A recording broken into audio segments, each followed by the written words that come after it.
नमस्कार, स्वागत है आपका जी बिजनेस पे। मैं हूं दीपक डोभाल और आप देख रहे हैं आपकी खबर आपका फायदा। सरकार सरोगेट विज्ञापनों पर पूरी तरह से रोक लगाने की तैयारी कर चुकी है और इसी कड़ी में उसकी 22 फरवरी को इंडस्ट्री के स्टेक होल्डर्स के साथ एक अहम बैठक भी है।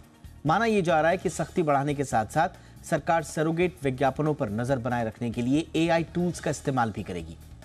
ऐसे में आज हम इसी पर चर्चा करेंगे, समझेंगे कि सरोगेट विज्ञापनों पर नकेल कसने के लिए सरकार की कोशिशें कितनी कारगर साबित होंगी। साथ ही क्या मौजूदा गाइडलाइंस को और सख्त बनाने की आवश्यकता है, इस पर भी एक्सपर्ट से करेंगे बात। लेकिन पहले ये रिपोर्ट देख लीजिए।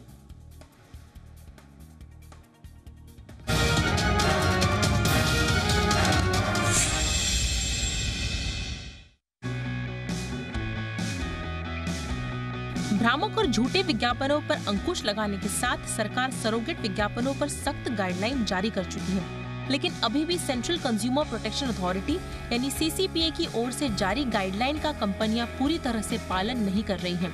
यही नहीं, सरोगेट विज्ञापन को लेकर the advertising standards council of India यानी ASCI भी सख्त रुख दिखा चुकी है। ऐसे में सरकार सरोगेट विज्ञापन पर नकेल कसने के लिए एक्शन मोड में है और 22 फरवरी को इंडस्ट्री स्टेक होल्डर्स के साथ एक बैठक कर रही है। सरोगेट विज्ञापनों पर पहले से जारी गाइडलाइन को सरकार और सख्त कर सकती है और साथ ही जुर्माने की राशि भी बढ़ा सकती है। सरकार विज्ञापनों के लिए टर्नओवर के क्लॉज पर भी स्पष्टता चाहती है।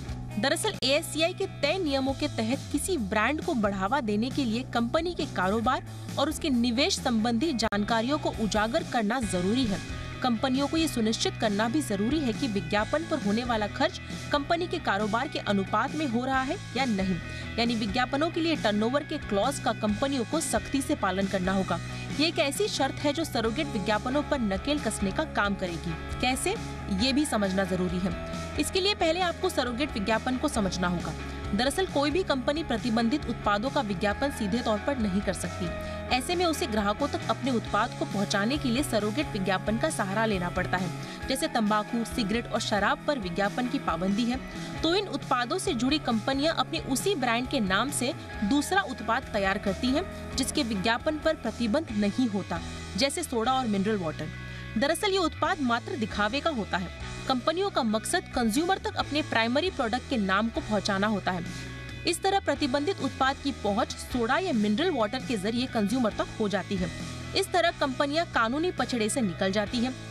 फिलहाल तो सरोगेट विज्ञापनों की मॉनिटरिंग के लिए सरकार आर्टिफिशियल इंटेलिजेंस जैसी उन्नत तकनीक का इस्तेमाल करने जा रही है।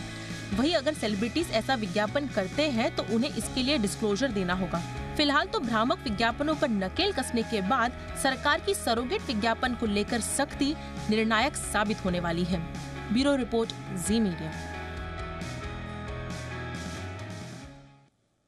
बहुत ही खास मेहमान आज की चर्चा के लिए इस वक्त हमारे साथ जुड़ चुके हैं। हमारे साथ हैं श्वेता पुरंदरे, पूर्व सेक्रेटरी जनरल हैं आस्की की the advertising standards council of India. बहुत बहुत स्वागत है श्वेता आपका हमारे शो पर। मेरे साथ बहुत ही खास मेहमान इस वक्त जुड़ चुके हैं। हमारे साथ हैं प्रहलाद कक्कड़ जी, जाने माने एड गुरु हैं। बहुत बहुत स्वागत है कक्कड़ सर आपका हमारे शो पर।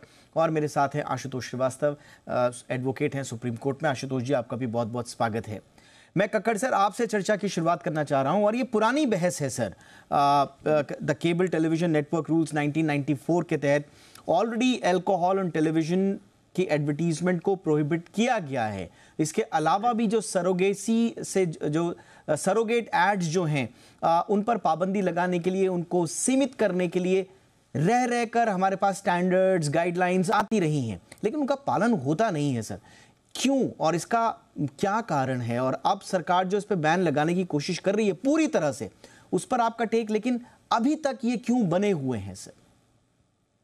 It is about time. अभी बहुत टाइम हो गया। ये सब ये इतने चोरी करने में तुले हुए हैं कि खुलेआम कर रहे थे। तो अगर सख्त कार्रवाई नहीं हो तो they will get away, because there is money power ना। जब मनी पावर होता है किसी ब्रांड के पीछे तो वो कुछ भी कर सकता है, किसी को भी दे सकता है पैसा। एब्सोल्युटली, यानी कि मनी पावर और मनी पावर का ऐसा इस्तेमाल कि आप जानबूझकर, आप जानते हैं कि एक रास्ता आपके पास नहीं है तो आप soda, mineral water, music CDs, इस तरह से आप एडवर्टीजमेंट कर रहे हैं। मुझे थोड़ा सा आश्चर्य भी होता है। श्वेता जी, मैं आपके पास आऊँगा। आपके कार्यकाल में भी ये बात उठी होगी आस्की में, क्या कारण आपको नज़र आ रहा है? सरकार अभी सख्त नज़र ज़रूर आ रही है, लेकिन ऐसा नहीं है कि ये आज पहली बार सरकार की आंखों के सामने आया हो। तो क्या ऐसा कारण है, जैसा सर बता रहे हैं कि ये इतने पावरफुल हो जाते हैं ये लोग, ये लॉबी, के सामने वाला कोई कुछ कर ही नहीं पाता? तो बहुत ही इंटरेस्टिंग है ये सब बातें, मगर मेरे कार्यकाल में तभी तो इतने सख्त कायदे कानून नहीं थे, क्योंकि कंज्यूमर प्रोटेक्शन एक्ट अभी हाल ही में आया और उसमें सरोगेट एडवर्टाइजमेंट के बारे में ब्लैक एंड व्हाइट में दिया गया है कि उसमें कोई दो राय नहीं है सरोगेट एडवर्टाइजमेंट क्या है क्या नहीं है। मगर इंडस्ट्री का हमेशा ऐसे रहता है कि वो चलाते रहते, देखते हैं जब तक उनको कोई रोकता नहीं है। तो ये कोई एग्जाम्पलरी उदाहरण के तौर पर कुछ एक्शन नहीं लिया गया है, जैसे प्रहलाद जी ने कहा, तो उनके मन में डर है ही नहीं।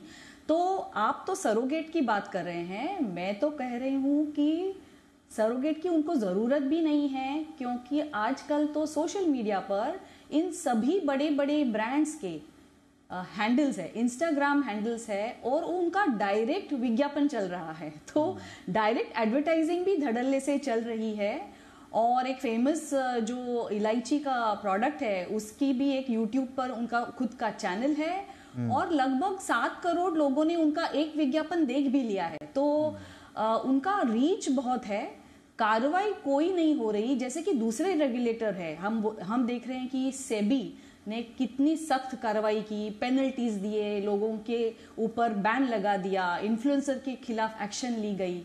तो ऐसी कुछ कड़ी कार्रवाई की बहुत जरूरत है। एब्सोल्युटली। कक्कड़ सर, मैं एक बार फिर आपके पास आ रहा हूँ। सर, इससे पहले जब ministry of health and family welfare ने OTT प्लेटफॉर्म्स के लिए रूल लेकर आए थे कि साहब अगर टोबैको कंजम्पशन हो रहा है तो आप उस पर भी एक डिस्क्लेमर लिखेंगे।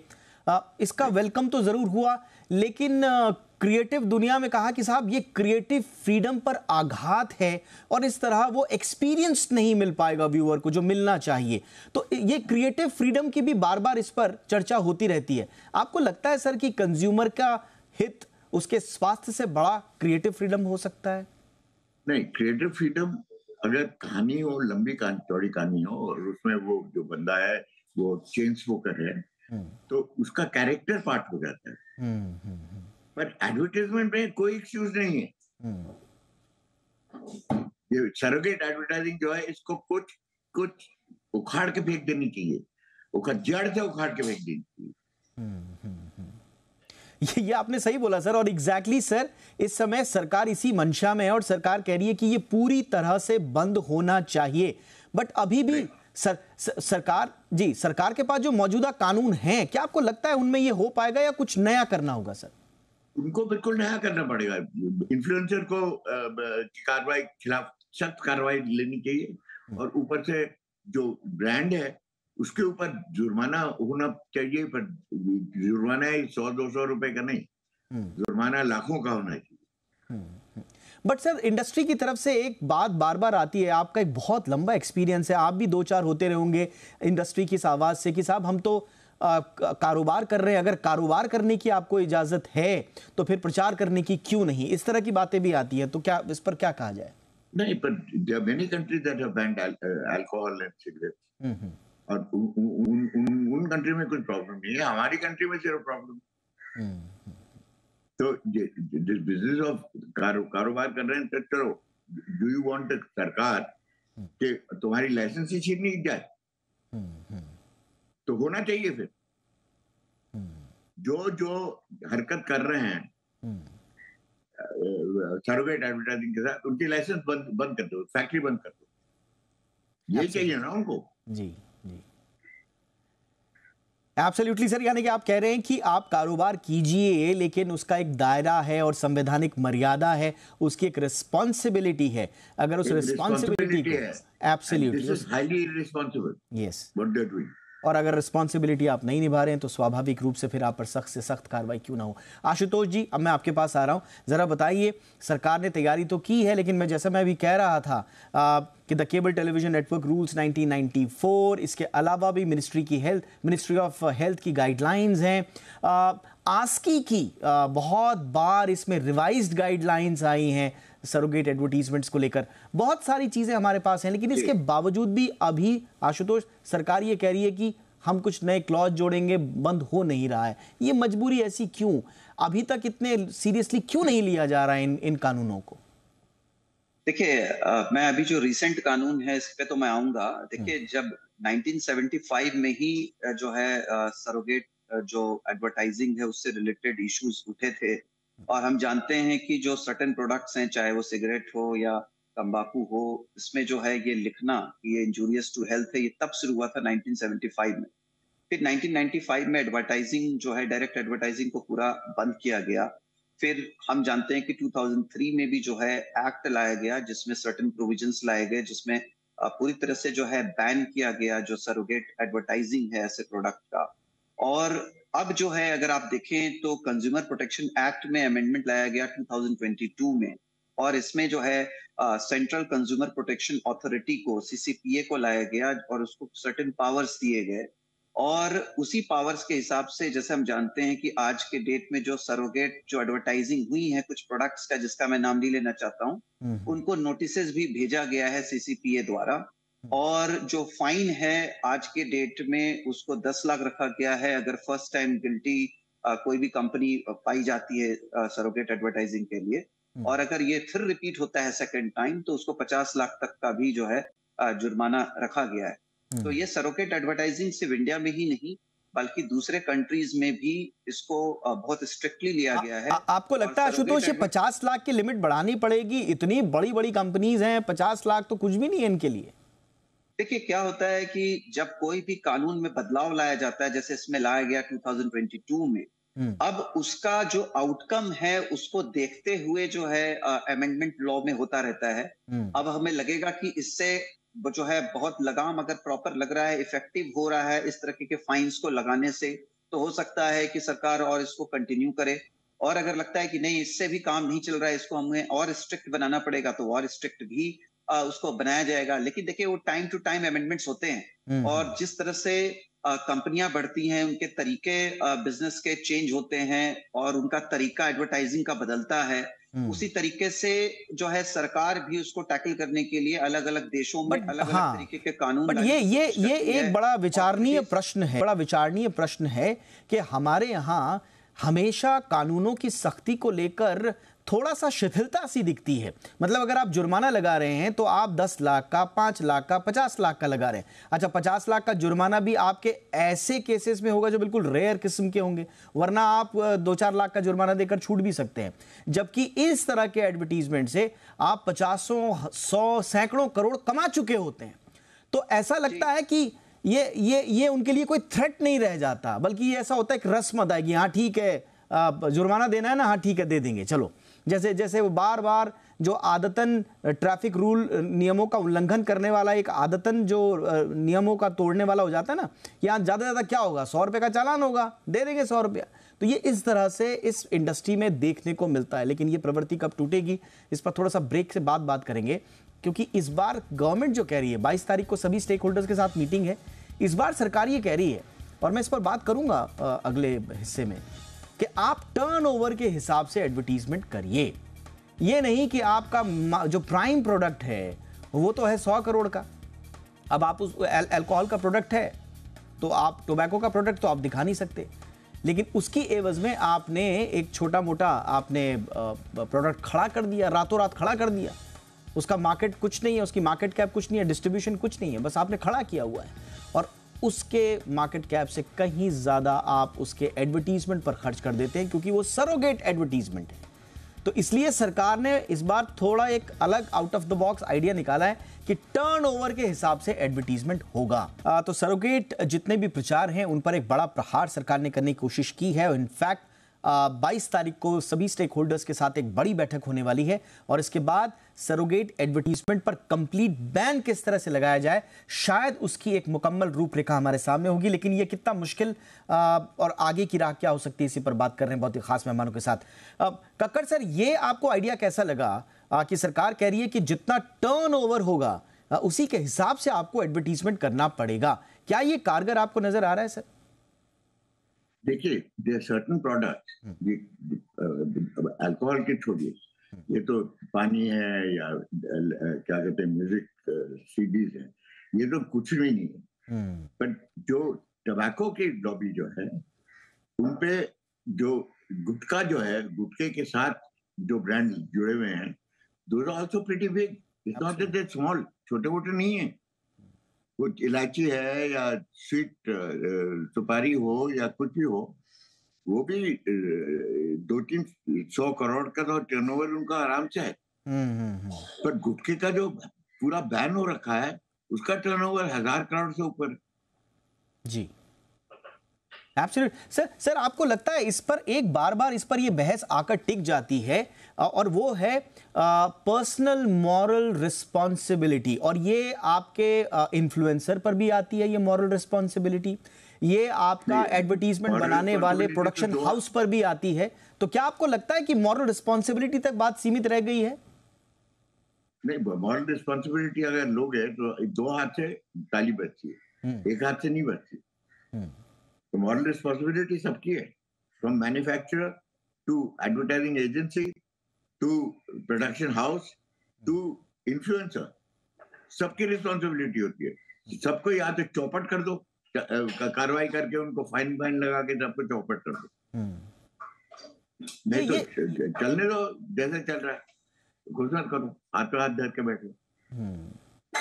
श्वेता जी, ये बड़ा इंपॉर्टेंट आर्ग्यूमेंट है कि आप जो है इस तरह की, हमने अक्सर देखा है कि साहब कोई बैन प्रोडक्ट है, उसका एडवर्टीजमेंट हो रहा है या सरोगेट एडवर्टीजमेंट हो रहा है, तो सारी दुनिया उस इन्फ्लुएंसर पर चढ़ जाती है या उस प्रोडक्शन हाउस पर चढ़ जाती है। ये कोई नहीं देखता कि ये कारोबार भी तो चल रहा है देश में। तो उनका ये कहना है कि हाँ, कक्कड़ सर कुछ कह रहे हैं। जी सर। कोई इतना केयर नहीं लेता कि भैया ये कितनी हानि हो रही है इससे, कोई देखता नहीं, सब अपना अपना काम पकड़ के चुपचाप चलते रहते हैं। तो कोई चिढ़ता किसी से नहीं। ये इंपॉर्टेंट बात है। श्वेता जी, आपका इस पर टेक? मैं थोड़ा ऐड करना चाहूंगी, प्रहलाद जी ने जो कहा था इसके पहले कि ये जो फंडामेंटल क्वेश्चन मुझे ये है कि ये पूरा सरोगेट चाहिए ही क्यों बिजनेसेस को, कि ये उसका जो एक कैटेगरी क्रिएट की गई है, उसका मकसद यही है कि ये जो प्रोहिबिटेड कैटेगरीज है जिनकी एडवर्टाइज नहीं कर सकते, उसी नाम से आप दूसरे कोई प्रोडक्ट की विज्ञापन चलाइए। तो ये सरोगेट, ये कैटेगरी का निर्माण ही एक क्या कहते हैं कि गलत ही है, झूठ पर क्योंकि आप यदि देखते हैं हाँ, क्योंकि यदि आप देखते हैं कोटपा का जो नियम है बहुत ही स्ट्रिक्ट है, और कोटपा के नियम के अनुसार अगर आपका टोबैको का कोई ब्रांड है तो उस ब्रांड का आप उपयोग कर ही नहीं सकते किसी दूसरी चीज के लिए, पानी हो, सीडी हो, रेडियो हो या कुछ भी हो। तो ये जो रूल है वो सभी प्रकार के प्रोहिबिटेड कैटेगरीज में। बट मैम कोटपा, सोचिए आप मैम, कोटपा 2003 में आ गया था, केबल टेलीविजन अमेंडमेंट एक्ट को 2000 में अमेंड किया गया, उसके बावजूद आज देख रहे हैं, और इनफैक्ट आज ज्यादा दिखते हैं मैम। ये ऐसा क्यों? मतलब ये मेरी भी समझ से परे है ये चीजें। हाँ, क्योंकि मुझे ऐसा लगता है कि ये सरोगेट एडवर्टाइजमेंट डिफाइन करना और फिर उनमें कहना कि आपका सेल्स टर्नओवर इतना होना चाहिए और एडवर्टाइजिंग बजट उतना होना चाहिए, ये तो बाल की खाल निकालने वाली चीज है। क्योंकि ये आप रूट से ही इसको खत्म करते, जड़ से ही खत्म करें तो ये इफेक्टिवली काम होगा। क्योंकि ये बड़ी बड़ी कंपनियां हैं, अगर उनको पानी का बिजनेस चलाना है तो कोई भी बड़ा सेलिब्रिटी लेके वो अलग ब्रांड लेके बहुत अच्छी तरह से मार्केट कर सकते हैं, एक अच्छा ब्रांड बना सकते हैं। क्या ऐसे नहीं पॉसिबल है कि ये बड़े बड़े ब्रांड्स को ये संभव नहीं होने वाला है? तो ये सरोगेट कैटेगरी ही मैं क्वेश्चन कर रही हूँ अभी बेसिकली। एब्सोल्युटली, ये सरोगेट शब्द ही जो है अपने आप में इलीगल रूप से इसको ऐसा फ्रेमवर्क बनाना चाहिए। आशुतोष जी, पॉसिबल है क्या कि हम मौजूदा फ्रेमवर्क्स में ही कंप्लीट बैन लगा दें? और जैसा मैम ने भी बोला कि हमारे पास कॉटपा है, cigarette and other tobacco products act, और मैंने केबल टेलीविजन एक्ट का भी जिक्र किया, इसके बावजूद धड़ल्ले से ये हो रहा है, कहाँ कमी रह रही है? देखिए, ऐसा है कि देखिए कॉप्टा का तो ठीक है, 2003 का उसको अमेंड करके अभी 2023 में भी कुछ रूल्स को नए लाए गए। मिनिस्ट्री ऑफ हेल्थ ने इस पे काफी सर्वे कराया और रूल्स को और स्ट्रिक्ट बनाया। और मैं आपको बताऊं कि मामला सुप्रीम कोर्ट में भी गया था, जहां पे जो रेस्ट्रिक्शंस हैं उसको चैलेंज किया गया था। ऐसे बहुत सारे केस भी हैं, जैसे Mahesh Bhatt versus union of India, ऐसे केसेस हैं जहां पे सुप्रीम कोर्ट ने अपहेल्ड किया कि जो रूल्स बनाए गए हैं कॉप्टा के अंदर वो बिल्कुल सही हैं और वो जायज हैं और वो कानूनी कॉन्स्टिट्यूशनली वो करेक्ट हैं और लोगों के हित में हैं, लोगों के बेनिफिट में है, उनके हेल्थ, उनके माइंड इससे जो है प्रभावित हो सकता है अदरवाइज। तो कोर्ट ने इसको अपहेल्ड किया और वो जो है रूल चला आ रहा है। आज के डेट में मुझे लगता है कि जो श्वेता जी ने भी कहा वो बिल्कुल ठीक है कि जब इसको जो है जड़ से ही जब निकालना है तो फिर अलग से इतना ज्यादा उसके अंदर टर्म्स एंड कंडीशंस अलग से बनाने की जरूरत नहीं होनी चाहिए, क्योंकि अगर मकसद बहुत ही साफ और क्लियर है कि इसको नहीं प्रमोट करना है, तो जब नहीं प्रमोट करना है तो फिर मुझे लगता है कि इसको पूरी तरह से खारिज कर देना ही समझदारी है। और आपने बहुत सही बोला, आपने बिल्कुल सही कहा, सही शब्द का इस्तेमाल किया आशुतोष आपने कि मकसद बिल्कुल साफ है। देखिए, अब हमारे सामने दो सिचुएशन है, एक इस तरह की कंपनीज जिनका मकसद साफ है और उनका मकसद साफ है वो है मुनाफा, आपकी सेहत के साथ खिलवाड़ करके उनको मुनाफा कमाना है, उनका मकसद साफ है। अगर सरकार का मकसद साफ है कि सरकार इस तरह के एडवर्टीजमेंट से बचाना चाहती है, तो फिर लाग लपेट नहीं होना चाहिए, सीधा एक कड़ा कानून और ब्लैंकेट बैन, ये एक तरीका हो सकता है। लेकिन दोनों की मंशाएं साफ है, मकसद साफ है। किसका मकसद समझ में आता है जनता को, 22 तारीख के बाद देखते हैं स्टेक होल्डर्स और सरकार के बीच में बैठक से क्या होगा, उस पर भी हमारी नजर रहेगी। लेकिन फिलहाल बहुत बहुत धन्यवाद, आप तीनों का वक्त निकाला आपने। आशुतोष जी, थैंक यू सो मच, बहुत बहुत शुक्रिया। श्वेता पुरंदरे मैम, आपका वक्त निकालने के लिए। प्रहलाद कक्कड़ सर, बहुत बहुत धन्यवाद, आपने हमारे लिए, हमारे दर्शकों के लिए वक्त निकाला सर। आपकी खबर, आपका फायदा में इतना ही, इजाजत दीजिए, नमस्कार।